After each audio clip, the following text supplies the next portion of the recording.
அனைவருக்கும் வணக்கம். இன்னைக்கு பார்த்தீங்கன்னா, ரொம்ப சல்லித்தனமான அரசியல் ஆரம்பிக்குது அப்படின்றதுக்கு உதாரணமா, பிள்ளையையும் கிள்ளி விட்டு தொட்டிலையும் ஆட்டியிருக்காரு நம்மளுடைய ஸ்டாலின் அவர்கள். அத பத்தி நம்ம விரிவா பேசப் போறோம்.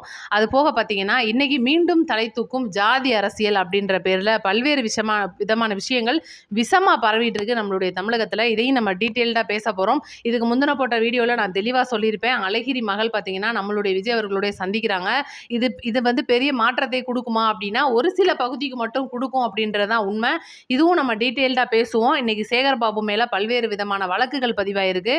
இது என்ன ஏது டீட்டெயில். அதுக்கப்புறம் பார்த்தீங்கன்னா, புஷி ஆனந்த் அவர்கள் மதுரைன்னு இல்லாம ஒட்டுமொத்த தமிழக இளைஞர்களுக்கான ஒரு முக்கியமான அறிவிப்பு ஒண்ணு குடுத்திருக்காரு. அதையும் நம்ம தெளிவா பேசுவோம். இப்ப ஃபர்ஸ்ட் பார்த்தீங்கன்னா, பிள்ளையும் கிள்ளிட்டு தொட்டிலையும் ஆட்டுவோம்னு சொல்லுவோம் பார்த்தீங்களா? அது என்னன்னா, நேத்து ஒரு மிகப்பெரிய தீவிரத்துக்கு பிறகு விசிகா மற்றும் ஐயுஎம்எல் 2 பேருமே வந்து எங்களுக்கும் அமைச்சர் பதவி வேணும்னு சொல்லிட்டு இன்னைக்கு அமைச்சர்களா பதவி ஏற்றிருக்காங்க.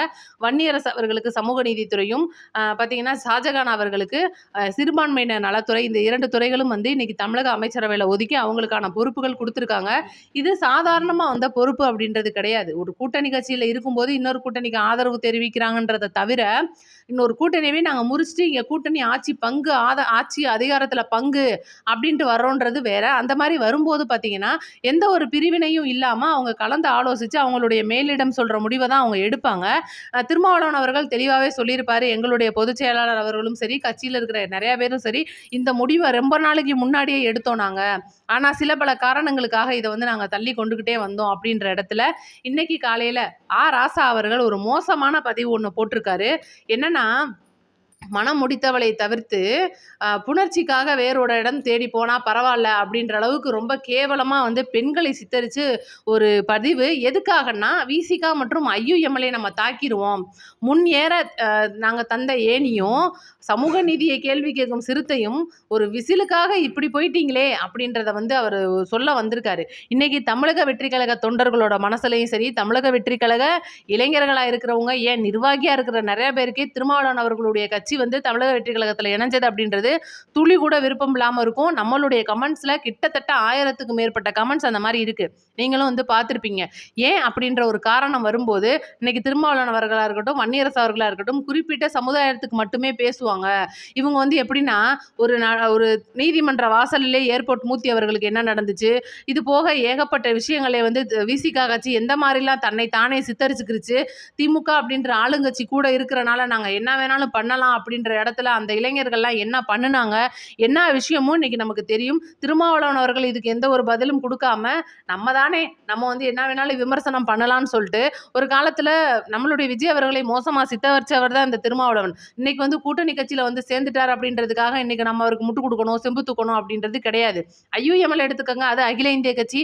அவங்களோட உயர்மட்ட குழுவில் ஆலோசனை பண்ணினாங்க, பேசி முடிச்சிருக்காங்க. 2 அமைச்சர் பதவி கேட்டாங்க, அதுக்கப்புறம் 1 மட்டும் கிடைச்சது, வந்துட்டாங்கன்றது வேற. கூட்டணியை முறிச்சிட்டு வந்திருக்காங்களா அப்படின்றத கேள்வி கேட்கும்போது அங்க ஒரு பெரிய கேள்விக்குறி தான் தொங்குது. ஏன்னா, கூட்டணிக்கு ஆதரவு கேட்கறதுக்காக நம்மளுடைய கட்சி நிர்வாகிகள், அதாவது சிடிஆர் நிர்மல்குமார் மற்றும் அருண்ராஜ் அவர்களை அணுகும்போது, ஐயா காதர் மொய்தீன் என்ன சொன்னாரு, நாங்க வந்து திமுக சொன்னாதான் வருவோம், நாங்க திமுக சொன்னா மாடியிலேருந்து குதிச்சு கூட செத்துருவோம், நாங்க திமுக சொன்னா கிணத்துக்குள்ள கூட விழுந்துருவோம் அப்படின்னு சொல்லிக்கிட்டு இருந்தவர் தான் ஐயா காதர் மொய்தீன். அதுக்கப்புறம் பார்த்தீங்கன்னா, ரைட்டு, மார்க்சிஸ்ட் கம்யூனிஸ்ட் கொடுக்குறாங்களா, இந்திய கம்யூனிஸ்ட் ஆதரவு கொடுக்குறாங்களா, விசிகாவும் கொடுத்துறாரா, நாங்களும் கொடுத்துட்றோம் அப்படின்னு சொல்லிட்டு திருமாவளவன் அவர்கள்ட்ட பேசிட்டு, திருமாவளவன் அவர்களுடைய வன்னியரசு அவர்கள் பிரஸ் மீட் கொடுக்கும்போது அவர்களும் சொல்றாரு, நம்மளுடைய வீரபாண்டியன் அவர்களும் மார்க்சிஸ்ட் கம்யூனிஸ்ட்லேருந்து பிரஸ் மீட் கொடுக்கும்போது ஐயுஎம்எலும் ஆதரவு கொடுத்தது அப்படின்னு சொல்றாரு. ஆனா ஐயா காதர் மொய்தீன் அதை 1/2 மணி நேரத்திலேயே எதிர்க்கிறாரு. இல்ல, நாங்க ஆதரவு கொடுக்கலன்னு. அதுக்கப்புறம் பாத்தீங்கன்னா, சில நிர்வாகிகள் நம்ம சைட்ல இருந்து போய் பேசினதுக்கு அப்புறமா ஆதரவு கொடுத்தாங்க. கொடுத்த உடனே பாத்தீங்கன்னா, இங்க உதயநிதி அவர்களுக்கு என்ன ஆச்சோ தெரியல, சோஃபா அரசியல் அப்படின்ற ஒரு இடத்த முன் வச்சாரு. அப்ப திருமாவளவன் அவர்கள் அவருடைய அலுவலகத்துக்கும் சோஃபா போகுது, ஐயுஎம்எல் அலுவலகத்துக்கும் சோஃபா போகுது, சிவிஎஸ்க்கும் சோஃபா போகுது அப்படின்ற கருத்தை அவர் முன்வைக்கும் போது, நம்மளுடைய தமிழக முதலமைச்சர் சட்டசபையிலே அவர் மூஞ்சில ஈயாட முடியாம பண்ணிட்டாரு. அதாவது மூஞ்சில கரிய பூசிட்டாருன்னே சொல்லலாம். இது வந்து குதிரை பேர அரசு கிடையாது, குதிரை வேக அரசு அப்படின்னு. அவங்களுடைய கேள்விக்கும் பதிலுக்கும் நாள் கடந்து நம்ம சொல்ற பதில் அப்படின்றது தப்பா போயிரும் அப்படின்றனால அப்பைக்கு அப்பவே நம்மளுடைய முதல்வர் பதிலும் கொடுத்துட்டு இருக்காரு. அப்ப இந்த அளவு கீழ்த்தரமா ஒரு விமர்சிக்கிற கூட்டணியில தான் இவ்வளவு நாள் நம்ம இருந்திருக்கோமா அப்படின்னு சொல்லிட்டு திருமாவளவன் அவர்களே அதுக்கு பதிலடியும் கொடுத்திருக்காரு. ஐயுஎம்எல்ல இருந்து காதர் மொய்தீன் கொடுத்திருக்காரு. இந்த ஒரு விஷயம் எல்லாம் இருந்துகிட்டு இருக்கும்போது ரைட், இப்ப திருமாவளவன் அவர்கள் கட்சியும் ஐயுஎம்எல்லும் வந்து அமைச்சரவையில பங்கு பெற்றுட்டாங்க. அப்ப சிவிஎஸ் உடைய தரப்பு பாத்தீங்கன்னா எடப்பாடியை தவிர்த்துட்டு இங்க வந்து நம்மளுக்கு எப்படியாவது கிடைச்சிருமோ அப்படின்ட்டு வந்தவங்களுக்கு இல்ல 3 நாமம் தான் உங்களுக்கு மிச்சம் அப்படின்னு சொல்ற அளவுக்கு சொல்லாம சொல்லிட்டாங்க. ஏன்னா அந்த அளவுக்கு வந்து இன்னைக்கு அதிமுக அப்படின்ற கட்சியை இன்னைக்கு எடப்பாடி அவர்கள் சுக்குநூறு ஆக்கிட்டாரு. ஆனா பாத்தீங்கன்னா இன்னைக்கு எந்த மாதிரி எஸ்பி வேலுமணி அவர்கள் முட்டு கொடுக்குறாங்கன்னா, நாங்க ஒன்றும் சண்டையெல்லாம் போட்டுக்கலையே, எங்களுக்குள்ள என்ன சண்டை, நாங்கெல்லாம் ஒத்துமையா தான் இருக்கோம் அப்படின்னு சொல்றாரு. அப்படி சொல்ற எஸ்பி வேலுமணி அவர்களே, நீங்க நான் தெரியாம கேட்குறேன், சண்டை இல்லைன்னா அவங்களுடைய தரப்புல இருக்கிற கொறடாவை தவிர்த்து நீங்க ஏன் ஒரு கொறடாவை நியமிக்கிறீங்க? உங்களுடைய சட்டமன்ற குழு உறுப்பினர்னு அவங்க ஆல்ரெடி ஒருத்தவங்க எடுத்திருக்காங்க, நீங்க ஏன் இன்னொருத்தவங்களை எடுக்கிறீங்க? அப்ப இதெல்லாம் வந்து சண்டை கிடையாதா? இல்ல எங்களையெல்லாம் நீங்க முட்டாளாக்க பாக்குறீங்களா? இந்த இந்த மாதிரிலாம் வந்து பேசிட்டா இன்னைக்கு ஒட்டுமொத்த தமிழக மக்களும் ஏமாந்துருவாங்க. நம்ம சொல்றதானே அப்படின்னு நீங்க நினைச்சிட்டு இருக்கீங்களா? இப்படி பேசி பேசி தான் 2 கோடி உறுப்பினர்கள் இருந்த கட்சியை நீங்க ஒண்ணுமே இல்லாம மண்ணாக்கி வச்சிருக்கீங்க. இதெல்லாம் வந்து அதிமுக கட்சிக்கு வந்து ரொம்ப கேவலம் அப்படிதான் சொல்லணும். ஏன்னா இந்த பொழப்புக்குலாம் உங்களுக்குலாம் ஒரு முறம் கயறு கிடைக்கலையா? நம்ம வந்து கரை வேஷ்டி கட்டிட்டோம், கரை சட்டை போட்டுட்டோம், வெள்ளை வேஷ்டி வெள்ளை சட்டையில கதறா வந்து நாங்க மாட்டிட்டு திரியிறோம்னு சொல்றதுக்குலாம் உங்களுக்கு எந்தவித அருகதையும் கிடையாது. ஜெயலலிதா அம்மாவுடைய கொள்கையை இன்னைக்கு நீங்க முன்னிறுத்தி வச்சிருக்கீங்களா? ஐயா மோடி அவர்கள் சொன்ன மாதிரி இன்னைக்கு அவர் தான் வந்து இந்த கட்சியை சுக்குநூறு ஆக்கிட்டாரு அப்படின்ற ஒரு பிம்பத்தை நீங்க ஏற்படுத்தி ஒட்டுமொத்த தப்பையும் நீங்க தான் பண்றீங்க. இன்னைக்கு நீங்க கூட்டணியில இருக்கிற பிஜேபி கட்சியை பார்த்தீங்கன்னா தோல்விக்கு என்ன காரணம்னு தனியா போய் ஆலோசனை கூட்டம் நடத்துறாங்க. அப்ப எந்த அளவுக்கு அவங்க அவங்கள மதிக்கிறாங்க, நீங்க அவங்கள மதிக்கிறீங்க அப்படின்றதெல்லாம் வந்து உங்களுக்கே தெரியும். இன்னைக்கு லீமா ரோஸ் வந்து அதிமுகவை பிரிக்க பாக்குறாங்க, லீமா ரோஸ் தான் அடுத்த ஜெயலலிதா அம்மான்னு சொல்றதுக்குலாம் உங்களுக்குலாம் கொஞ்சம் கூட வெக்கமா இல்லையா? இதெல்லாம் கேட்கறதுக்கு ஒரு அதிமுக காரர் கூட இல்லையா தமிழ்நாட்டுல அப்படின்னு கேட்கறது கண்டிப்பா ஐயா எம்ஜிஆர் அவர்கள் இருக்கும்போது இருந்த ஒரு விசுவாசி கூட இன்னைக்கு அதிமுகல இல்லாம போயிட்டீங்க அப்படின்னு தமிழக மக்கள் வந்து உங்களை பார்த்து கேள்வி கேட்டுட்டு இருக்காங்க. ஆனா நீங்க எங்களுக்கு பெட்டி தான் முக்கியம், எங்களுக்கு பதவி தான் முக்கியம், எங்களுக்கு வந்து சட்டசபைக்குள்ள எப்படியாவது நாங்க உள்ள நுழைஞ்சிடுறது தான் முக்கியம். அப்படியா இன்னைக்கு விஜய் அவர்கள் வந்து எங்களுக்கு அமைச்சர் பதவி தரல, அதனால நாங்க என்ன பண்ணலாம் யோசிச்சு பார்த்து எதுக்கு கை தூக்கணும், அதெல்லாம் நாங்க மறுபடியும் கையை இறக்கிடுவோம்னு சொல்லிட்டு கூட்டுக்குள்ள பேசிட்டு இருக்கீங்க. இந்த மாதிரி விஷயத்தெல்லாம் நீங்க தவிர்த்துடுறீங்க. ஏன்னா 2 இலை அப்படின்றது 2 இலை நல்லா இருந்த 2 இலையும் நீங்க காய விட்டுட்டீங்க. அந்த 2 இலையும் காஞ்சு போன இலையும் டெல்லியில இருந்து யாராவது பறிச்சுட்டு போறதுக்கு சீக்கிரமும் வரப்போறாங்க. ஒட்டுமொத்தமா அதிமுகன்ற கட்சிய அவ்வளவுதான் தோண்டி புதைச்சிட்டீங்க, முடிஞ்சு போச்சு. அதனால அதிமுக இனி துளிர் பெறுமா, இலை மீண்டும் வந்து முளைச்சு வந்துருமா அப்படிலாம் கேட்டீங்கன்னா துளி அளவு கூட வாய்ப்பு இல்லை அப்படின்றதுதான் உண்மை.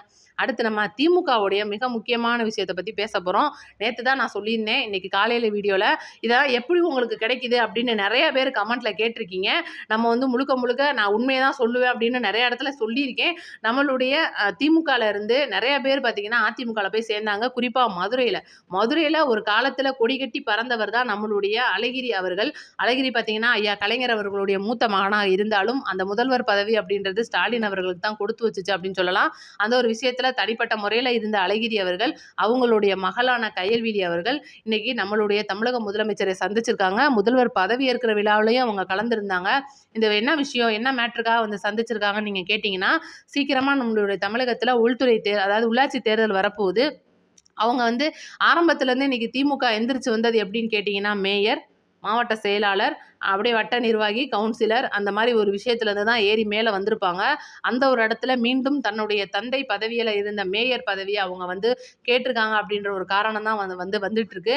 அது போக திருச்சி கிழக்கில் அவங்களுக்கு போட்டியிட வாய்ப்பு கிடைக்குமா அப்படின்றதும் அவங்களுடைய சில விஷயங்கள் பேசிட்டு இருக்காங்க. அது போக பார்த்தீங்கன்னா இன்னைக்கு அதாவது திருமாவளவன் அவர்கள் இப்போ ராஜினாமா பண்ண போறாங்க. நான் நாடாளுமன்ற தொகுதி சொல்லியிருந்தேன். அது போக சிவிஎஸ் அவர்கள் ராஜினாமா பண்ணிட்டாங்க. இதனால பார்த்தீங்கன்னா தமிழக வெற்றி கழகத்துக்கு 2 எம்பி பதவி வாய்ப்பு இப்போ உடனடியாக கையில் இருக்கு அப்படின்றனால ஒருவேளை அவங்க டெல்லிக்கு போக ஆசைப்படுறாங்களோ, எம்பி சீட்டுக்காக வந்து கேள்வி கேட்க வந்திருக்காங்களோ, அந்த மாதிரி பேசுறதுக்கு வந்திருக்காங்களோன்னு சொல்லிட்டு நிறைய விஷயங்கள் போயிட்டு இருக்கு. என்ன ஏது அப்படின்றத நம்மளும் வந்து பொறுத்திருந்து பார்ப்போம். அடுத்து பார்த்தீங்கன்னா இன்னைக்கு எல்லாருக்குமே ரொம்ப கொந்தளிப்பு கொடுத்துருக்கிற ஐயா புசி ஆனந்த் அவர்களுடைய ஒரு முக்கியமான பதிவு இன்னைக்கு காலையில கடும் எச்சரிக்கை கொடுத்துருக்காரு. நம்மளுடைய தமிழக வெற்றி கழக இளைஞர்களுக்கும் சரி, மாவட்ட செயலாளர்களாக இருக்கவங்க, அதாவது அந்தந்த ஏரியாவில் இருக்கிற நிர்வாகிகளுக்கும் மிக முக்கிய பதிவு ஒன்று வந்திருக்கு. இதை உண்மையிலே பார்த்தோன்னே தமிழக வெற்றி கழக தொண்டர்களுக்கே கொஞ்சம் எரிச்சல் எரிச்சல் மூட்டியிருக்கும், கோபம் வந்திருக்கும்.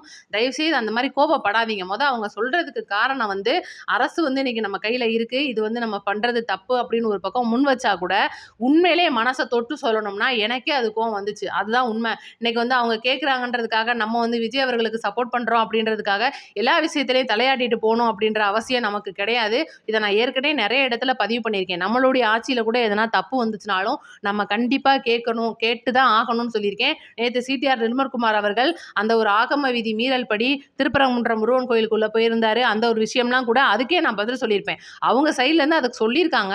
ஆனா அது என்ன ஏது ஆகம விதி வீறி இருக்கா, கதவு பூட்டின கதவை திறக்கக்கூடாது அப்படின்றது தான் சட்டமே தவிர லேட்டா பூட்டலாமா, இந்த விஷயங்கள்லாம் ஆராய்ச்சி பண்ணிட்டு இருக்காங்க. அது தெரிஞ்சவொடனே நான் உங்களுக்கு டீட்டெயில் சொல்வேன்னு சொல்லியிருக்கேன்.